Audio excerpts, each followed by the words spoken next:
देखो तो हमारे पास सेकंड नंबर का जो क्वेश्चन है वो देख लीजिए। तो यहाँ पे हमारे पास है 76,076 को 13 से भाग देने पर भागफल हमारे पास प्राप्त होगा, वो आपको बताना है। तो पहला ऑप्शन है हमारे पास 56 52, दूसरा है 58 52, उसके बाद में 57 605 और उसके बाद में 56 62 है। ठीक है, तो ये हमारा आंसर है। तो इसमें से कौन सा ऑप्शन हमारे पास आने वाला है, चलिए देख लेते हैं। ठीक है, तो आपको कुछ नहीं करना है बच्चों, यहाँ पर आपको भाग करने वाला, भाग कर दीजिए 7607 में आपको डिवाइड करना है, किससे 13 से भाग करना है। ठीक है, तो 13 13 13 सभी 65। ठीक है, 13 पंजे 65, क्योंकि 13 78 ज्यादा हो जाएगा, तो 13 पंजे 65। ठीक है, तो इसको घटा दीजिए, तो यहाँ बचेगा 1, यहाँ पे 6 में से 5 गया तो 1 उधारी आई 0 की। ठीक है, अब 13 13 13 सभी 13 104। ठीक है, तो क्या करने की 104। ठीक है, क्योंकि 13 104 13 में के 117 ज्यादा हो जाएगा। ठीक, तो यहाँ पर घटाएंगे तो यहाँ पे जाएगा 6, उसके बाद में यहाँ पे आपका आ जाएगा 0 और यहाँ पे हो जाएगा 0, क्योंकि यहाँ पे आपने एक उधार दे चुके थे, तो यहाँ 10 हो गया। ठीक है, उसके बाद में यहाँ पर उतारेंगे आप 7 को, तो 13 पंजे 65। ठीक है, 13 पंजे 65, इसको हटा देंगे, सॉरी घटा देंगे, तो 7 में से 5 गया तो आपको बचेगा 2 और यहाँ पे 0, फिर उतारी जाएगी हमारी 6 की, तो 13 दूनी 26। ठीक है, तो इस तरह से पूरा आपको कट जाएगा। अब आप देखिए यहाँ पे कौन कौन सा हमने भाग दिया था, तो 13 पंजे 65, 13 8 104 और 13 पंजे 65 और 13 दूनी 26।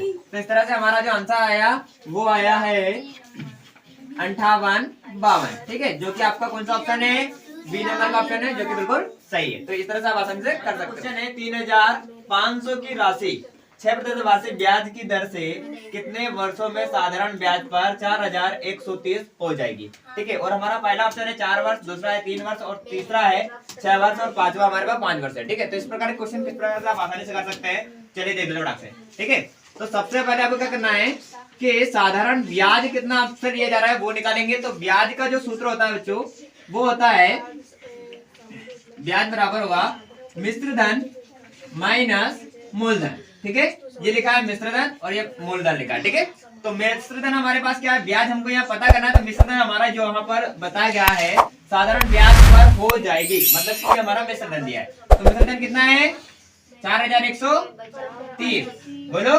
उसका तो मूलधन कितना है 3,500, है ना।